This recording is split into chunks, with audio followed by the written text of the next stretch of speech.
Mercredi 4 mai, 8h30 sur le plateau de la matinale de TV Vendée. Bienvenue à vous si vous nous rejoignez pour votre petite demi-heure d'infos pratiques et d'actu 100% Vendée de ce milieu de semaine. Dans le journal, nous parlons depuis 7h ce matin de cette journée un petit peu particulière vécue par 220 collégiens hier. Ils ont participé au 5e parcours Vendée Civisme au sein du conseil départemental. Une journée d'ateliers et de rencontres pour comprendre un peu le fonctionnement de tous les acteurs qui existent au service de la citoyenneté. Nous parlons aussi de cette plateforme régionale en ligne à laquelle se sont formées hier des entreprises du pays de Mont. Solution Partage, c'est son petit nom, permet notamment de louer son matériel inutilisé pour le rentabiliser, mais aussi de voir si ce qu'on n'utilise pas ou plus dans sa société ne pourrait pas servir à un voisin. Et puis le coup de cœur ciné d'Olivier cette semaine, c'est le film À plein temps d'Éric Gravel, un thriller dans lequel on retrouve notamment Laure Calamy.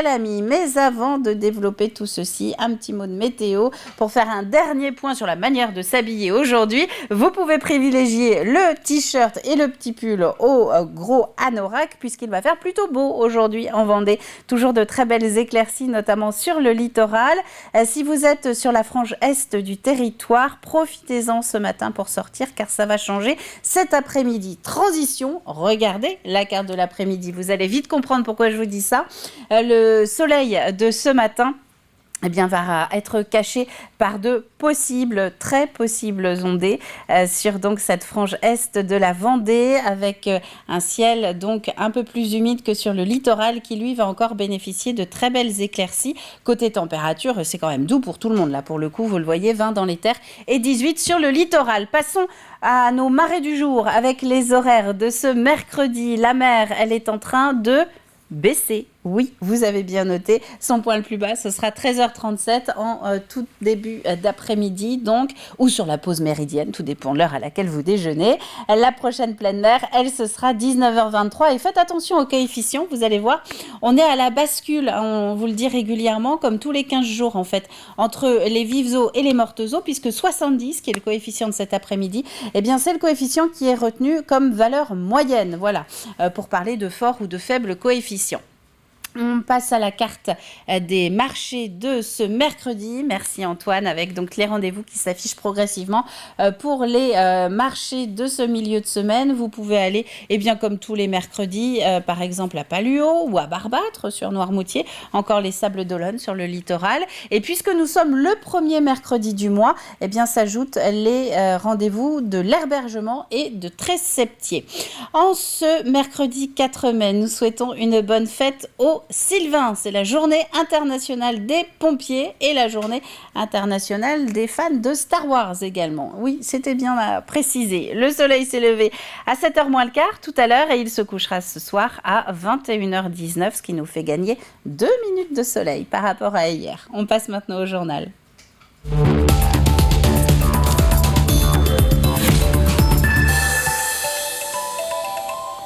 Et je vous le disais à l'instant, nous allons donc commencer avec cette immersion de 220 collégiens hier au cœur de la citoyenneté en Vendée. On a déjà parlé ici du passeport Vendée Civisme, un engagement volontaire sur toute une année scolaire pour les collégiens qui souhaitent mieux connaître le fonctionnement des acteurs publics qui les entourent. Et donc hier, ils sont venus d'un petit peu partout du territoire pour passer une journée tous ensemble au siège du département. Colline Davy. Le parcours Vendée Civisme, c'est une journée dédiée aux collégiens et pour cette 5e édition, ils sont 220 à participer. L'objectif est simple, permettre aux 4e et aux 3e de rencontrer des acteurs de la République. Nous avons une mission, c'est de former les élèves à devenir citoyens et en complément des actions menées par les équipes et par les enseignants dans les classes et dans les établissements. Les actions comme celle d'aujourd'hui du parcours civisme donnent l'occasion et permettent aux élèves de rencontrer des intervenants extérieurs, ce qui n'est pas toujours faisable ou facile à mettre en place de la part d'un établissement en particulier. 4 thématiques cadrent la journée: participer à la vie de la cité, être protégé, être libre de s'exprimer et enfin être solidaire. Et 7, et 8. Pour cette dernière, les élèves rencontrent entre autres la protection civile et pour apprendre les premiers gestes, le programme est chargé. Une fois que la présentation de l'association est faite, on passe à un petit quiz sur les gestes de secours, les numéros de secours à connaître, enfin voilà, dans quel cas on les utilise.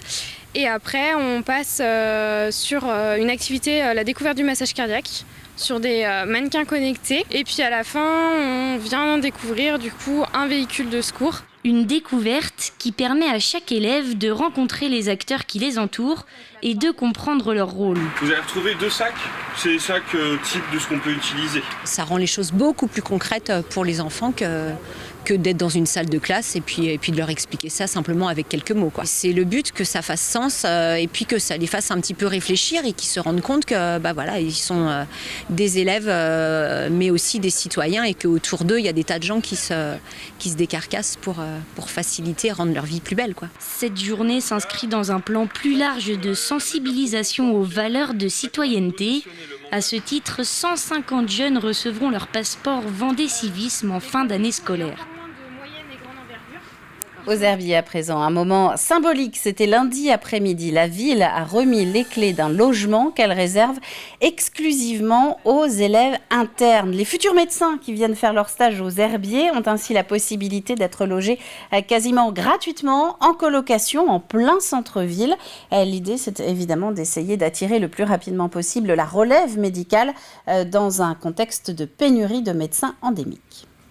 C'est pas nous qui sélectionnons les stagiaires. En réalité, ce sont les stagiaires qui, avant d'être pris en stage, ont vu cet appartement, sont allés sur Internet, ont eu déjà du bouche à oreille. Le département a également fait un certain nombre de démarches auprès des syndicats d'internes pour faire la promotion de ces hébergements un peu atypiques ici en Vendée. Donc il y a les herbiers, mais il n'y aura pas que les herbiers, ça se développe partout.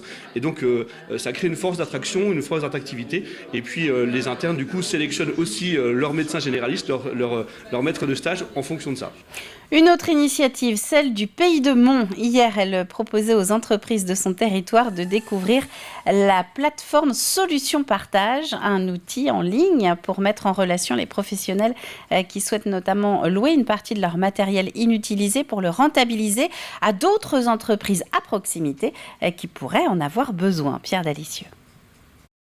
Ces dirigeants d'entreprise se mettent autour de la table avec un but commun, mutualiser leurs moyens. Une démarche qui en est à ses tout débuts et qui se fera via une plateforme en ligne. Le principe, c'est de déposer des annonces un peu comme tout type de plateforme de partage. Et avec soit c'est sous forme de dons, soit c'est vraiment un matériel ou un équipement qui est proposé en location. Alors le but, c'est de faire du business, de rentabiliser des équipements qui ponctuellement sont peu utilisés. Dans cette salle, des entreprises de toutes sortes avec des besoins parfois très différents, mais en cherchant un peu, ces entrepreneurs se rendent compte très vite qu'ils ont tous ou presque soit des besoins, soit des choses à proposer. On a des déchets verts qu'on produit et ensuite après on le fait valoriser par le biais de, là on a travaillé avec la société Orbrun qui nous a racheté nos excédents de production de ces déchets verts. Nous on est à la recherche ça peut être des chutes de production sur des entreprises qui travaillent le bois, des invendus, des surplus de stock qu'on peut proposer aujourd'hui à des particuliers pour qu'ils puissent retravailler ce bois plutôt que l'envoyer en recyclage. On sait que le réemploi est plus vertueux. Une économie nouvelle qui attire. La communauté de communes du Pays de Mont compte bien la développer sur son territoire. C'est susciter une nouvelle économie, quelque part. Derrière, il y a un marque employeur, économie circulaire, puisqu'il y a différentes sortes de partage, aussi bien compétences, formations, matières, locaux. Donc nous, ça nous permet aussi d'attirer de nouvelles activités. Je citais par exemple là, quelqu'un qui fait du recyclage de coquilles d'huîtres. Il peut venir chez nous aussi, parce que du coup on a des ostréiculteurs, mais pas que, on a aussi des restaurateurs. Solutions Partage, c'est le nom de cette plateforme régionale qui compte à ce jour une vingtaine d'entreprises de Saint-Jean-de-Mont et de ses alentours. Osez partager vos ressources, c'est donc le mot d'ordre de cette plateforme spécifique au Pays de la Loire, à retrouver sur solution au pluriel-partage-pays-de-la-Loire.fr. Entreprise toujours, avec cette page qui se tourne pour l'ESAT Ariams des Sables d'Olonne. Après plus de 20 ans aux manettes du restaurant Le Roc Saint-Jean, les cartons sont faits et le déménagement est en cours. L'équipe se lance dans de nouvelles activités au sein d'un autre établissement des Sables. Les 9 travailleurs en situation de handicap, accompagnés de leurs 4 encadrants, vont désormais avoir en charge la gestion du café-snack de l'hôpital des Sables d'Olonne. C'est un hôtel 2 étoiles avec un restaurant. Donc on était ouvert toute l'année, sauf 15 jours en fait au moment de Noël. C'est une page qui se tourne, ça y est, on part sur une nouvelle activité, donc qui va être la cafétéria en fait à l'intérieur de l'hôpital des Sables d'Olonne. C'est un nouveau challenge et je trouve que c'est vraiment stimulant. Et les travailleurs avec lesquels on travaille depuis déjà pas mal d'années, en fait, nous suivent. Donc, ça va être de nouveaux apprentissages pour eux, des nouvelles connaissances, des nouvelles rencontres. Donc, je pense que ça va être très, très riche. Quant au Roc Saint-Jean, ses nouveaux propriétaires souhaitent le faire monter en gamme et atteindre l'hôtel-restaurant 4 étoiles d'ici 5 ans. Parlons abeilles à présent. Dans le sud Vendée, le rucher de Bellevue vient de recevoir une enveloppe budgétaire spécifiquement dédiée aux apiculteurs professionnels. Un petit coup de pouce financier qui permet aux agriculteurs de passer à la vitesse supérieure en termes de développement et de capacité de vente de leurs produits locaux. Grégoire de Châtillon. 13 000 €, c'est le soutien financier du département pour aider cette exploitation apicole située dans la commune de Corpe. Un coup de pouce pour ces apiculteurs qui va leur faire gagner du temps. C'est vrai que si on n'avait pas eu cette aide, je pense qu'on n'aurait pas pu faire tous les projets qui avaient été prévus. On aurait mis peut-être 2 ans, 3 ans pour les faire.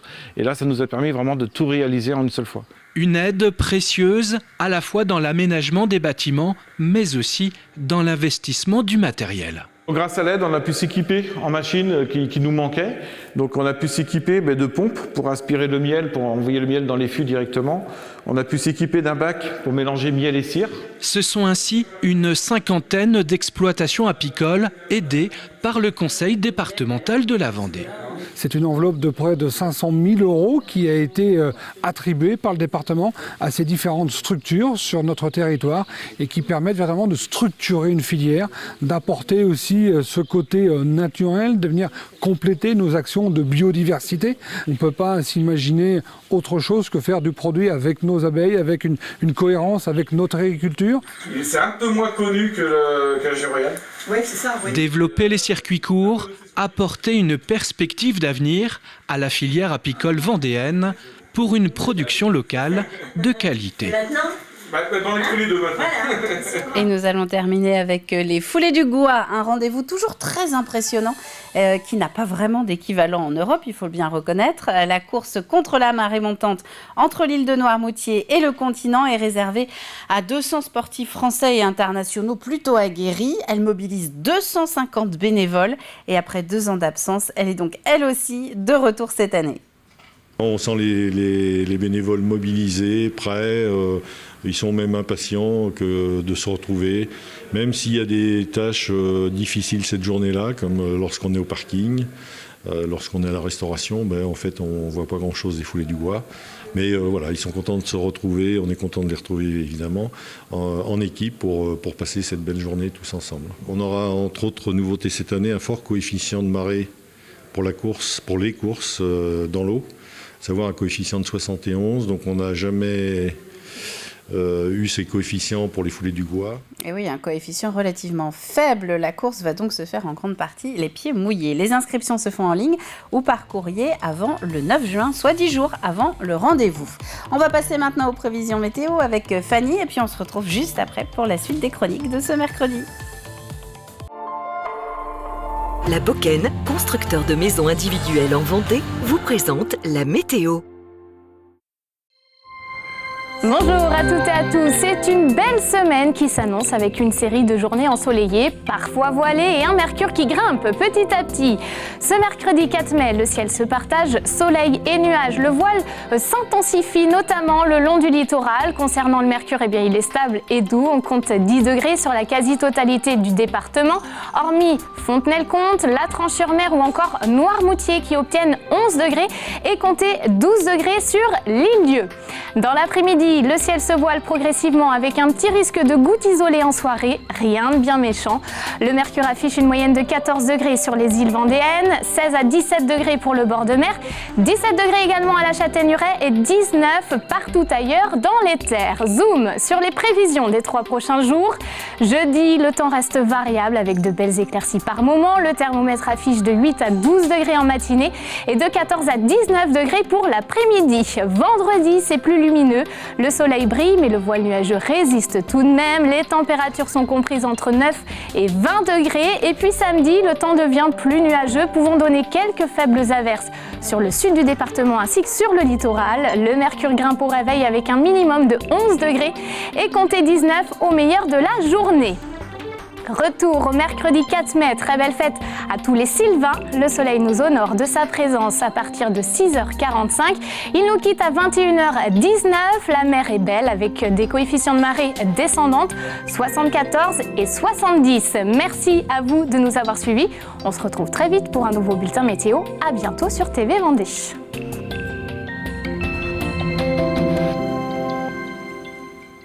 Merci Fanny, 8h46 maintenant sur le plateau de la matinale, on passe au plus de l'info du jour.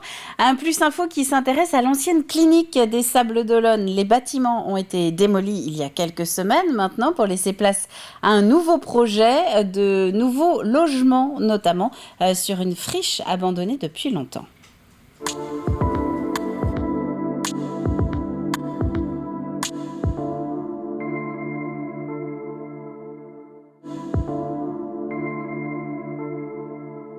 Alors ici, on est sur un site qui est abandonné depuis 12 années. Alors ce qui est important ici, c'est un double enjeu. On est sur une friche. Donc clairement, la ville des Sables a décidé de freiner son urbanisation. Donc des sites qui sont déjà urbanisés, eh bien évidemment, c'est des sites prioritaires. Et puis ensuite, ça permet de faire sauter, si vous me passez l'expression, cette verrue très connue des Castellolonnais et des Sablais en général, depuis, on l'a dit, depuis une douzaine d'années. Et ça, c'est une forte attente de la population auquel on est très fiers de pouvoir répondre grâce au concours de Primalis et à ce beau projet. Nous avons travaillé en collaboration avec la ville pour entrevoir l'ensemble de 4 îlots et puis déposer après des permis de construire. Alors le premier pour une résidence multigénérationnelle qui accueillera du jeune actif, de l'étudiant, du senior, également du saisonnier. Donc c'est 150 logements. Les travaux démarreront début 2023. Là, nous sommes en phase de démolition des amiantages. Ça va prendre toute l'année 2022 avec les travaux de viabilisation. Nous enchaînerons après sur la construction d'un hôtel, résidence hôtelière d'environ 80 chambres. Donc ça, c'est un projet qui sera déposé en permis pour le printemps prochain. Et puis 3000 m² de bureaux, résidence bureaux tertiaires avec également centre de formation. Tout l'ensemble a été pensé de manière également globale. On a mis beaucoup l'accent sur l'environnement. On va créer une mini-forêt, donc la plantation de plusieurs sujets qui pourront pousser assez vite et qui seront à l'achèvement des travaux déjà d'une densité assez importante. Et puis tout ce qui est aujourd'hui très actuel sur la mobilité, le partage et puis encore une fois l'environnement. On y est très sensible au sein de Primalis, donc on mettra toutes ces constructions en lien également avec ces nouvelles technologies. On démarre, comme vous le voyez, les travaux de désamiantage, de démolition. Ça va nous emmener jusqu'au printemps-été de cette année. Après, on a une partie viabilisation. Donc, c'est pas neutre, puisqu'il y a 23 000 m² de terrain. Donc, c'est un gros ensemble à viabiliser. Et pour laisser place nette et les premières, on va dire, grues, si je puis dire, pour le début 2023. Voilà à peu près le calendrier de l'année 2022. C'est, on va dire, place nette, viabilisation du terrain et puis aller après laisser place au projet de construction.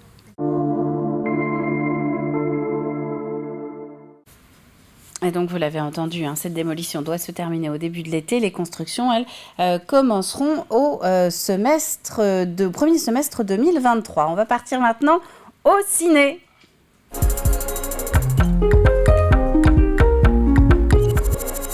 Et oui, puisque nous sommes mercredi, c'est l'heure de regarder un petit peu les sorties ciné avec un coup de cœur d'Olivier cette semaine dans la matinale. C'est l'occasion d'envoyer un petit coucou à Camille et de lui souhaiter un rapide rétablissement. Un thriller français cette semaine, dans lequel une maman solo se bat pour continuer à vivre à la campagne pour le bien-être de ses enfants, tout en ayant gardé son travail à Paris. Mais quand arrive un gros mouvement de grève dans les transports, tout bascule.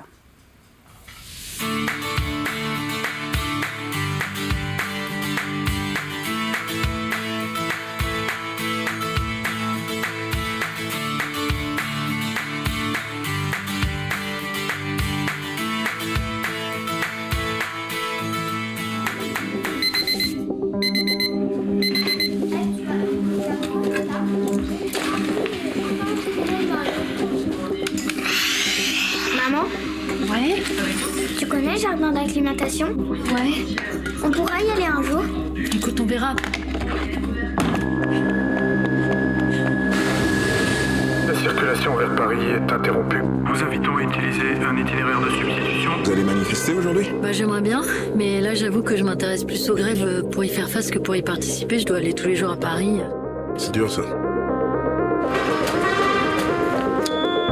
On a 7 arrivées, 5 départs, 8 recouches. C'est monsieur Yoshida qui prend la Churchill en fin de journée. J'ai un entretien. Pour un boulot? Genre un bon boulot. Un super bon boulot. Tu joues avec le feu, Julie. Et avec les retards en plus, ça arrange rien. Vous pourriez trouver une autre solution pour les soirées, ça commence à devenir difficile. Je vais te laisser mon badge et tu vas le valider en même temps que le tien. Mais ça, je suis pas sûre. En raison d'un mouvement social. Il y a un train qui va partir là. Quelle voie? Voie 14.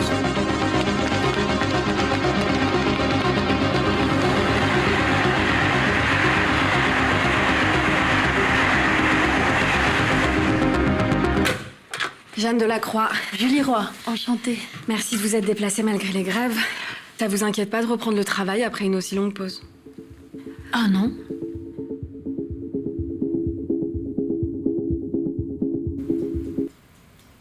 À plein temps, un film à retrouver cet après-midi au cinéma La Gargamelle du Château d'Olonne ou encore demain au Grand Palace des Sables d'Olonne et au cinéma Agnès Varda, vous l'avez vu, de La Tranche-sur-Mer. Ouvrons le programme télé.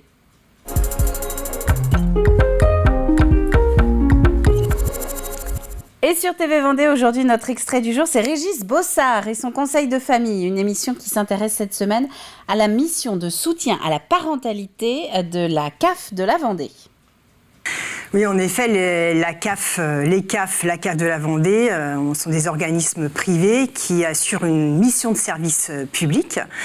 Donc la CAF de la Vendée accompagne les familles, mais également des personnes fragilisées par des événements de vie. Et les accompagne, alors ce que tout le monde sait bien évidemment, par le versement des prestations sociales, donc ce qui représente à peu près 635 millions pour la CAF de la Vendée sur une année, mais aussi en menant et en développant des actions sociales familiales, et notamment par l'intervention des travailleurs sociaux. Il y en a, j'y reviendrai probablement au cours de notre échange, mais il y en a 22 au niveau de la CAF de la Vendée, et en développant et en soutenant une offre de services de qualité et accessible à toutes les familles, et pour toutes les familles. Et donc, concrètement, alors les objectifs, ça traverse plusieurs missions qui visent 4 objectifs. Tout d'abord, la conciliation vie familiale et vie professionnelle. On retrouve aussi le cadre de vie, le logement. On retrouve l'insertion sociale, l'autonomie, le retour à l'emploi et bien évidemment l'objet de notre échange d'aujourd'hui, le soutien à la parentalité. Et pour l'intégralité de cette émission Conseil de famille, c'est tout au long de la journée sur l'antenne, notamment à midi ou encore à la demande sur la chaîne YouTube de TV Vendée. Avant de passer au jeu, on va revenir sur un des principaux titres développés depuis 7h ce matin, c'est la citoyenneté. On en parle donc dans la matinale aujourd'hui. Pas d'âge pour s'y mettre et bien connaître les acteurs de proximité qui y participent. 220 collégiens ont ainsi passé hier la journée au Conseil départemental de la Vendée dans le cadre du 5e parcours Vendée Civisme. Et maintenant, le temps de lancer le jingle. On va passer au dernier appel du 3e indice de la semaine dans le cadre du jeu de la matinale.